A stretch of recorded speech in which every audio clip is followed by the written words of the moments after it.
Si Benedicta Capacity, nagpapasalamat ako sa RAM na ako na-operahan. Salamat. Magandang araw po. Ako po si Daisy Jolona, 61 years old.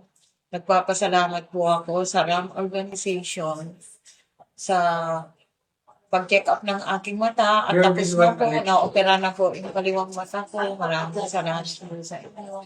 Lalo na po sa mga guardians na naghatid sa amin dito.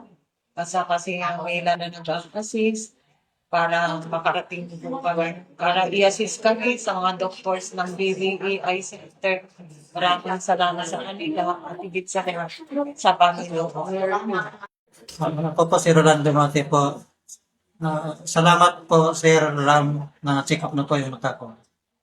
Magandang umaga po. Ako si Pastor Romy Luhot. Nagpapasalamat sa RAM sapagkat malaking tulong na po ay nakapag-check up dito at sa pamamagitan din ni Ma'am Mila. Maraming salamat po sa inyo. Nawa ay maraming pa po kayong matutulungan ng mga may problema sa mata. Yun po. Thank you.